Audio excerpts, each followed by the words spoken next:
Քիչ առաջ պարլամենտում ելույթ էր ունենում Սասուն Միքայելյանը, նախկին հանրապետականը, ով խոսեց մարտի 1-ից, ով խոսեց հոկտեմբերի 27-ից, երրորդ կոչվող հանրապետության խայտառակության տարբեր տարիներին տեղի ունեցած հանցագործությունների մասին խոսեց։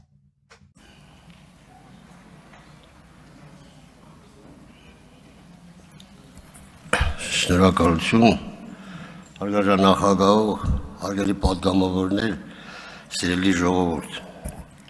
Այս 20 օրը լրությամբ լսում եմ, թե ինչ է կատարում այս դահլիճում։ Այսօր կենտրոնական ընտրական հանձնաժողովի կողմից 3 ուժ մտել են ազգային ժողով, այսինքն ստանալով վստահության քվեն, ով իր ճանապարհով է ստացել, դա ժողովուրդը գիտի, բայց արդեն ներկայացված ենք ազգային ժողովում։ Եվ մենք ստանալով ժողովրդի վստահության քվեն պետք է մեր գործունեությամբ հավատ նշենք ժողովրդի մեջ, մեր երկրում ծառացած բոլոր խնդիրներին ինչ-որտեղ բանավիճելով, բայց քաղաքական հարթակում, այս դաշտում ոչ թե մեկս մեկի փնովելով, ամեն մեկը մի ձևի խոսալով, արդարացնել ով ինչ լսել է եսին որդից, եկել այստեղ ներկայացնում ժողովուրդ, մեր երկիրը, մեր պետությունը լրջագույն մարտահրավերների առաջ է կանգնած, թե արտաքին եւ ներքին այս խժբժանքը ինչ որտեղ մեր ազգային ժողովում ազդում է մեր ժողովրդի հոգեբանության, ապակողնորոշման վրա, թե ով այստեղ ինչ ասում, ճիշտ ասում, թե սխալ ասում։ Ես խոսեմ նախ ով հանրաժողովի նախագահներ, ովքեր անցել են, ովքեր պետք է անցնեն, ես շնորհավորում եմ բոլորիդ, շնորհավորում նաեւ ձեզ բոլորիդ ազգային ժողովի նախագահին, փոխխոսնակներին ընտրվելու կապակցությամբ եւ այսօր ես կխոսեմ փաստացի։ Ռոբերտ Քոչարյանի հարցով տարբեր տարաբնույթ խոսակցություններով պարոն Խաչատրյան, թե ինչ է կատարվել, դուք գիտեք, ես 38 տարի քաղաքականության մեջ եմ, Արցախյան ազատամարտից սկսած 27, չգիտեմ, տարբեր բաներ մինչև այսօր։ Ուրեմն 1993 թվական Լևոն Տեր-Պետրոսյանը Սերժ Սարգսյանին Մոսկվայից հրավիրեց Հայաստան։ Այնուհետև 96 թվականին երկու խոշոր գերատեսչություններ միացրեց իրար, ազգային անվտանգությունը եւ ներքին գործերը նախարար նշանակեց Սերժ Սարգսյանին։ 97 թվականին ես ուզում եմ էսի բոլորս իմանանք, մարդիկան քաջատեղյակ չեն, թե Ռոբերտ Քոչարյանին ով է բերել Հայաստանի Հանրապետություն։ Բառացի ասում եմ սպարապետի խոսքերով, որ ինձ ասել, խոսացել ենք։ Լևոն Տեր-Պետրոսյանը ուղարկում է, ասել է գնա Ռոբերտ Քոչարյանին բեր։ Ասում է գնացի առաջ անգամ չեկավ, երկրորդ անգամ ասավ նորից պետք է բերես։ Բերեց եւ 97 թվականին գիտեք նշանակեց վարչապետ։ Եվ այդ ժամանակահատվածում երկուսը միացան իրար, Լևոն Տեր-Պետրոսյանին դուրս բերին խաղից։ Ես ուզում եմ խոսել նաև հոկտեմբերի 20, եթե ժամանակ մեջ տեղավորենք 27-ից եւ կանրադառնամ երկու բառով մարտի 1-ի դեպքերի հետ կապված։ Հոկտեմբերի 27-ին առաջին դալիճ ձեր էր դասավորված, ուղղանկյունաձև, այնտեղ բեմներ։ Ուրեմն հոկտեմբերի 27-ին ժողովուրդ ջան, գնդակարվել է այս դալիճում, վերջին անգամ ասել եմ, մինչև հիմա արյան հոտ է գալիս, Մամիկոն ջան։ Գնդակարվել է ազգային ժողովի նախագահան, կառավարության նախագահան, վարչապետը եւ երկու փոխխոսնակները եւ 6 հոգի, 5 հոգի պատգամավորներ եւ պետական հայրեր։ Ինչ է կատարվել, ես ուզում եմ դուք խորապես իմանաք, թե ինչ է կատարվել մեր երկրում։ Գնդակարվել է կառավարության նախագահան, ազգային ժողովի նախագահան, երկու փոխխոսնակներին։ Միրոյանին առաջ հասցանել այս կողմից էր։ Աստիճանների վրա են խփել ու բոլորին կոնտրոլի գլխից խփել են։ Կարեն Դեմիրճյանի կներեն ինձ իր հարազատները, այս գլխի տեղը, որ ես մտել եմ բեմի վրա, մի թասի չափ sense ուղեղ ու արուն էր թափած։ կամ Վազգեն Սարգսյանի գլխին պրիգլադով խփել է։ Էդի ով կարա մոռանա։ Ինչի համար եմ այս ամենը ասում։ Ուրեմն ինչա կատարվել ազգային ժողովն այդ ժամանակ։ Չկար նախագահ, չկար փոխխոստակները, ազգային ժողովը չկար վարչապետ։ Մեր սահմանադրությամբ ոչ մի բան չէր գործում։ Ոչ ազգային ժողովն էր գործում, ոչ կառավարությունը։ Մնացել էր միակ ցարիբոկ Ռոբերտ Քոչարյան։ Մենակ ինքը կարար, իր դեպքում կարար գործել։ Եթե մեկ փոխխոսնակեր կենթանի մնար, մեր սահմանադրությամբ ազգային ժողովն իսկ գրավիրվեր, կընտրվեր բանին, կձևավորի նոր կառավարություն եւ պետությունը կգներ իր ուների մեջ։ Այսինքն սպանությունները եղել են քաղաքական։ Եվ ասեմ ավելին, 12-ից 11-ից 15 րոպե Նայիրի Հունանյան այդ ժամանակահատվածում Խոսրով Հարությունյանին ասում է գնար ասա որ թե զոր չմտնեն ամեն ինչ տեղից ձև ա եղել։ Խոսրով Հարությունյան դուրս է գալիս լուսահոգի այդ ժամանակ արդեն Կարեն Դեմիրճյանի սենյակ սուպերով զանգում է, ում է զանգում։ Բնականաբար Ռոբերտ Քոչարյանն եւ ասում է ստեղից էս դեպք այլ է։ Որ հետագայում Ռոբերտ Քոչարյանը ասավ 3 ժամ հետո ես չեմ անում ինչ էր կատարվում ազգային ժողովի դահլիճում, դրա համար չեմ գնացել։ Եվ պլյուս դրան ժողովուրդ ջան, այսօր եկել ենք մի տեսակ արդարացնում ենք Ապոլինի բռնում են սրան նրան, այն ժամանակ էլ օրինական գնդակարումին Հայաստանի Հանրապետության օրենսդիր մարմնում ամբողջ աշխարհի դեմ որ հազվագյուտ նման դեպքեր են աշխարհում, ոչ թե Հայաստանում։ Եվ այսօր ինչ լավ չհասցար մատել կրկնեմ։ Դե ուշադիր լսի։ Չկար ազգային ժողովի նախագահ, չկար երկու փոխոսնակներ։ Մեր սահմանադրությամբ ոչ մի բան չէր կարել գործել։ Մնացել էր մենակ Ռոբերտ Քոչարյան ցանիբոկ, որ իր դեպքում մենակ կարան։ Հետո գնաց, լուրջ վերնեմ ջան, բա ոչ։ Հարգելի գործիչ, Տիկին Վարդանյան, կլինի չխոսեք, մի արձագանքեք, թողեք խոսա, Տիկին Գրիգորյան, ձեզ էլ հետաքրքրու, հետագայում ամեցեք, ես մանրամասը, լռեք Տիկին Գրիգորյան, մանրամասը կբացատրեմ, ինչա կատարվել։ Եվ այսօր եկել ենք արդարությունից ենք խոսում, արդարացնում ենք նախորդ իշխանություններին, որ նման բաներ Ուզում եմ երկու բառով էլ անդրադառնամ։ Ես շատ բան ունեմ խոսալու, ընթացքում խոսամ ժամանակի մեջ։ Ուզում եմ դառնամ մարտի 1-ի դեպքերի հետ կապված, որ ես ներկա եմ եղել 700 հոգի Ղարաբաղից ինչի համարին բերել Հայաստանի Հանրապետություն պլյուս դիպուկահարներ։ Այն տարածքից որ մենք բոլորս կյանք ենք տվել դրա համար։ Եվ ինչ կատարվավ առավոտ շուտ մենք Սպենդարյանի արձանի կողքն ենք եղել, ինչ համար են փաստացածում, որ արդեն հոգներ եմ 20 օրա ամեն մեկ ինչ գիտի ասում է, ինչ լսել է ասում է, հիմնավորում է։ Մենք Սպենդարյանի արձանի մոտ ենք եղել, մտան ոստիկանության աշխատողներ շատ նորմալ ձևով տղեր ջան խնդրում ենք դուրս եկեք։ Իսկ Թումայանի արձանի մոտից մտավ մի հատ հերեսակախումբ սև ֆորմաներով, մասկեքով, ես հրամանատար եմ եղել, ես պինդ մարդ եմ, բայց ես մինչև այսօր չեմ կարող դա մոռանամ։ Իմ դեմ իմ ժողովրդին ջարդում են, այդ ղժոցը, այդ քաոսը իմ վրա ազդել է։ Ու ջարդելով ժողովրդին դուրս են անում, քնած ժողովրդին, ամեն ինչ են կողմցել Լևոն Տոր-Պետրոսյան գոռում էր, խնդրում եմ չգնաք ընթարման, խնդրում եմ չգնաք ընթարման։ Եվ ինչ եղավ հետագայում։ Ես չեմ եկենձի մեծաբանեմ, ինչ հոդվածներով եմ մեզ դատվել։ Ու իմ նման շատերը դրա համար եմ ասում։ 15 տարի պետական հեղաշրջում, 12 տարի զանգվածային անկարգություններ, 7 տարի զենք զինամթերք։ Զենք զինամթերքն էլ, այն մոտից զենք զինամթերք չեն անել ժողովուրդ ջան։ Պրոստեն լճի մեջ որ քցին հանին մտամ։ Իմ մոտից ընդհանրապես զենք չեն անել։ Էդ էլ Բեռլինարին խմբակային։ Այսինքն 34 տարի այդ 3 հոդվածով ես դատապարտվել եմ 8 տարի ազատազրկում եմ տվել, 3 տարի 3 ամիս 15 օր մնացել եմ կան, ամենաերկար քաղաքաբանտարկներից ես եմ մնացել, որտև ընդ ուրիշ խնդիր կարի մեծ կապված ուզում ինձ անեմ, որ այդ ջարդերի ասի ձազա պամագի։ Վերջացնեմ, հետագայում էսելի երբ տամ, բայց այդ ժամանակահատվածում 3 տարի ասի ինչքան եմ տվել, տարի կես մնացել եմ ազգային անվտանգության նկողում, ավելի գրական ասած KGB-ի պատվալում։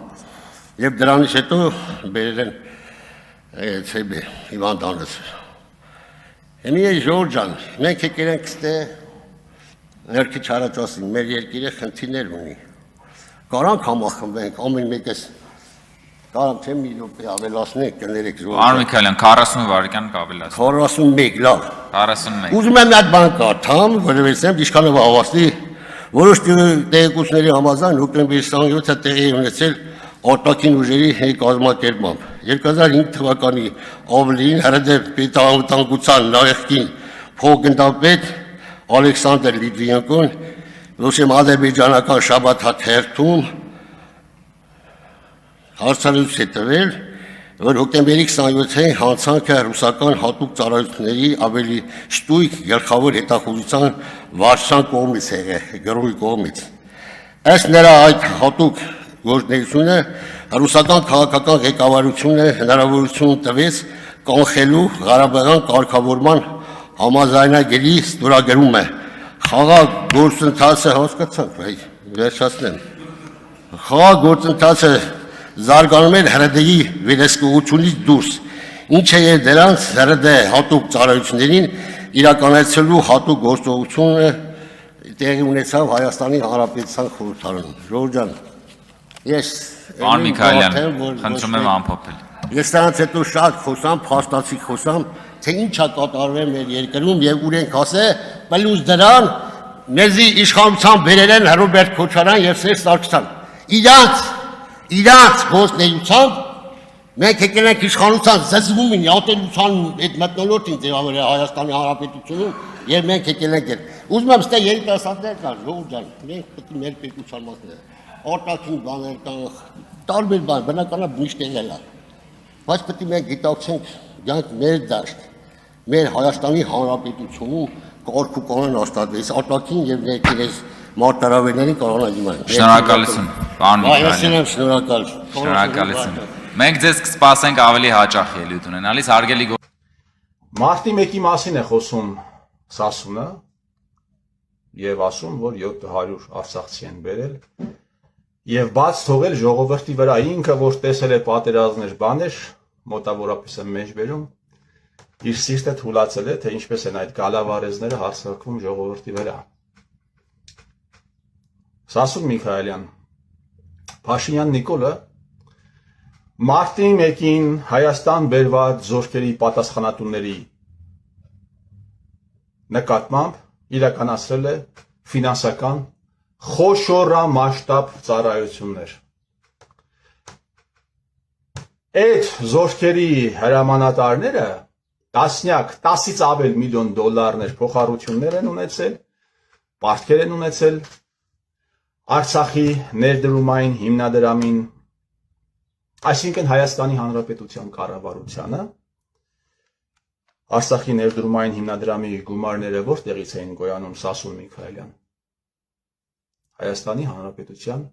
կառավարությունն էր ուղարկում։ Հայաստանի Հանրապետության կառավարության փողը որտեղից է գոյանում։ Հարկատուների հաշվին, չէ՞։ Այսինքն քո ասած գալավարեզների հրամանատարները ունեցել են խոշորամասշտաբ պարտքեր ՀՀ քաղաքացիների նկատմամբ, որը չեղարկվել է, ջրվել է Փաշինյան Նիկոլի կառավարման ժամանակահատվածում։ Այս հարցը 70 տարեկան մարդը սպիտակած մազերով կյանքի ճնշող մեծամասնությունը անցել է։ Այս հարցը քանի տարի է խոսում եմ սրա մասին, դու երբեք չես լսել։ Երբևէ դու հարց տվել ես Փաշինյան Նիկոլին, թե պարոն Փաշինյան Նիկոլ, դու դրանց նկատմամբ, դու դրանց վերաբերյալ ինչու ես ֆինանսական ծառայություններ մատուցել, իսկ կարող է բարոյահոգեբանական ծառայություններ մատուցել։ խոսում ես մարտի 1-ի հանցագործության մասին, առանց այս հարցը բարձրացնելու դուրս ես գալիս ազգային ժողով դրա մասին ես խոսում։ Քեզ ինչ կարելի է ասել այսքանից հետո։ Այդ քո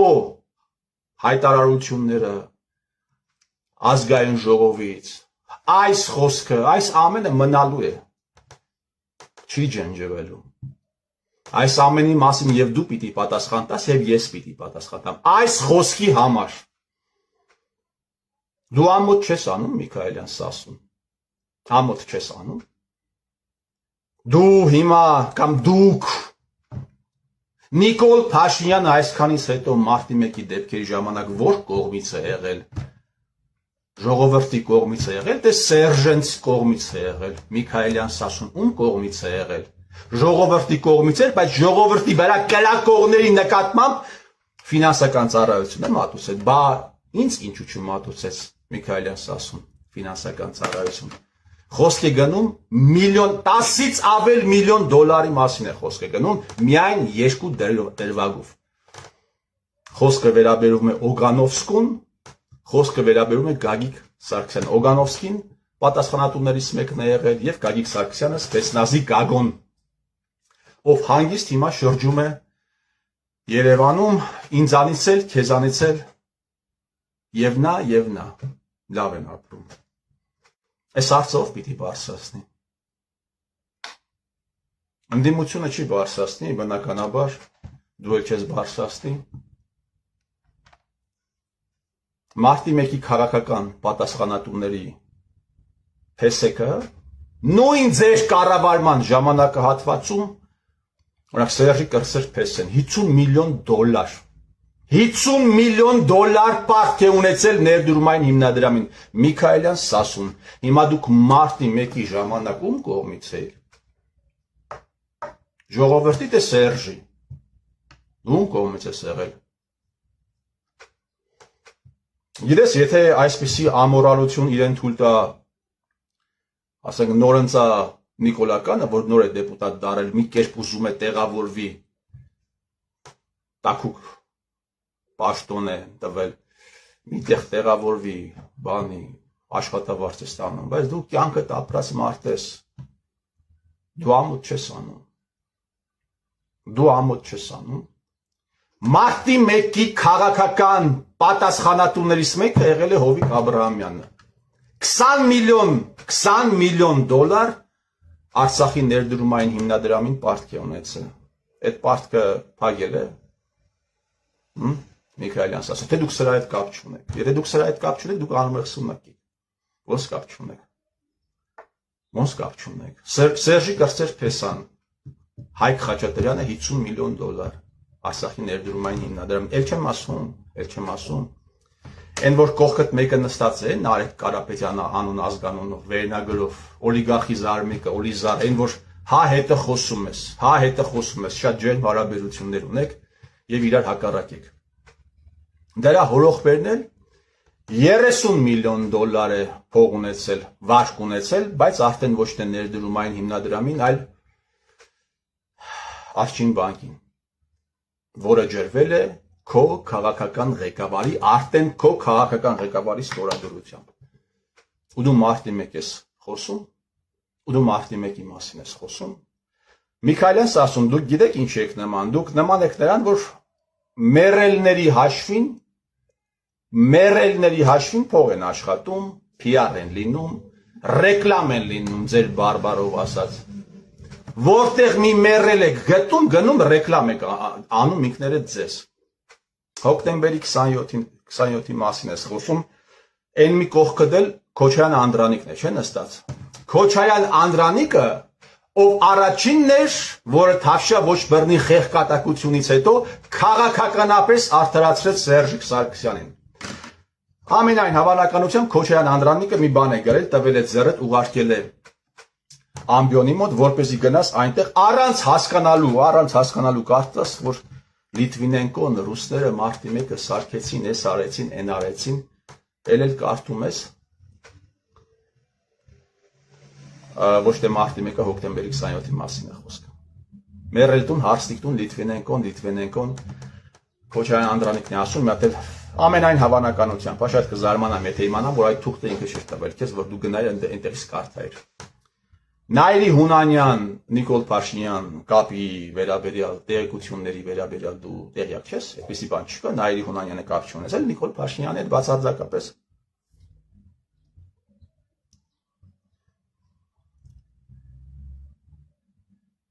Դեմիրճյանների ընտանիքի փաստաբանը ասում է, ինչ է ասում, ասում է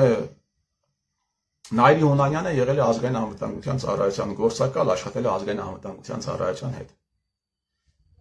Մոտավորապես մեջ եմ բերում նրա հարցազրույցից 19 թվականին է տվել։ Սրա մասին դու տեղյակ ես, Միքայելյան Սասուն,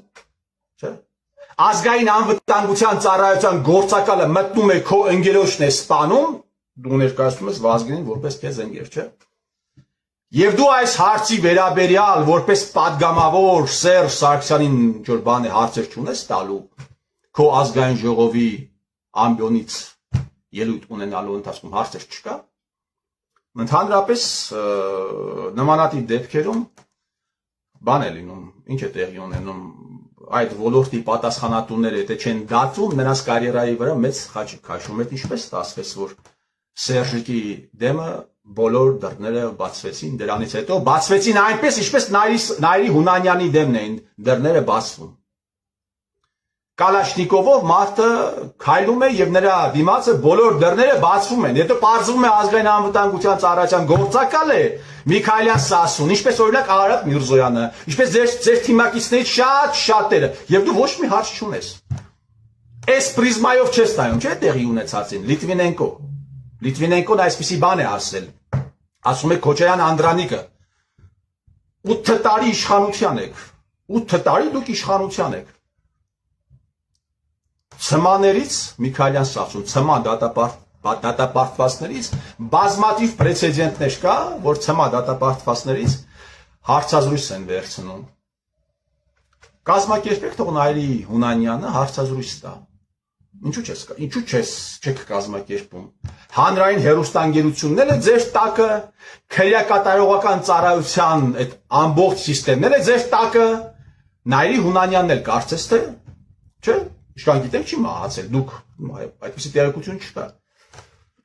Բայց կազմակերպեք թող Նաիրի Հունանյանը հարցազրույց տա իմ կարծիքով լիքը հետաքրքիր բաներ կպատմի հանրությանը ինչու չեք կազմակերպում Կազմակերպեք Միքայելյան Սասուն ու դուք ինչքան պիտի դուք գերողի տարածքներ անամոթներ դուք ինչքան պիտի մարտի 1-ի մեռելների թեման շահարկեք մի կտոր լափի համար եւ հոկտեմբերի 27-ի մեռելներին շահարկեք ելի մի կտոր լափի համար ազգային անվտանգության ծառայության պատասխանատուներն են հարցաքննվել հա Այն կոնտեքստում, որ ես եմ ասում։ Իմիջայից հետաքրքիր բան պիտի ասեմ, Հայաստանում իշքան այսպիսի ողբերգական իրադարձություններ են տեղի ունենում, Սերժը Հայաստանում չէ։ 16 թվականի ՊՊՑ գնդի գրավման ժամանակ էլ Հայաստանում չէր, որը կազմակերպվեց էլի հայրենի ազգային անվտանգության ծառայության գործակալների միջոցով։ Դու սրա մասին տեղյակ ես ընդհանրապես Սասուն Միքայելյան, չէ՞։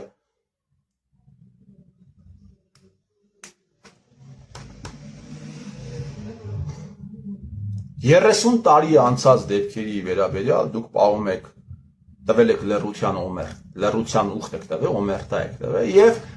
պատե անպատե առիթներով պիտի դուրս գաք եւ շահարկեք բնականաբար դաշնակ մաշնակներից էլ ով պիտի ելնի այդ հարցին պարլամենտում այս կոնտեքստով ձեզ պատասխանի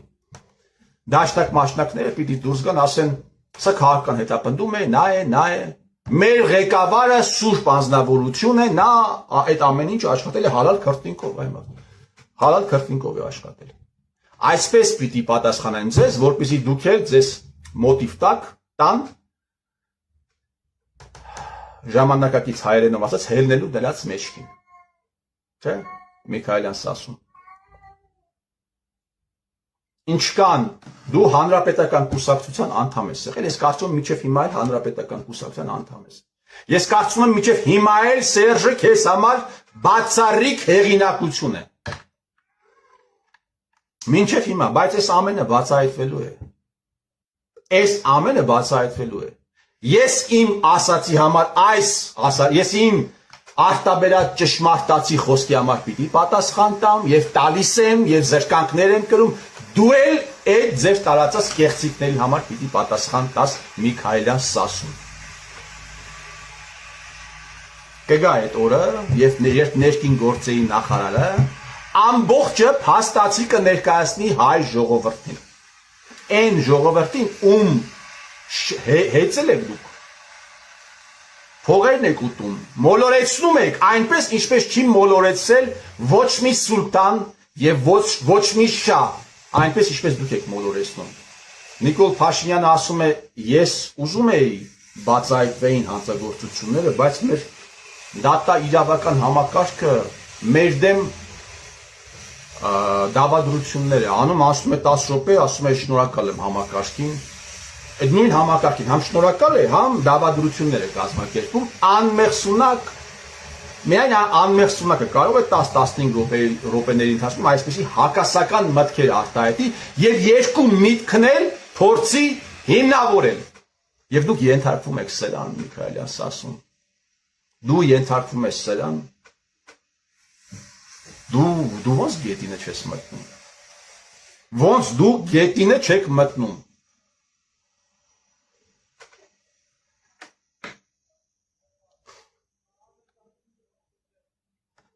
Այդ օրը կգա, վստահ եմ, ես ուղղակի վստահ եմ։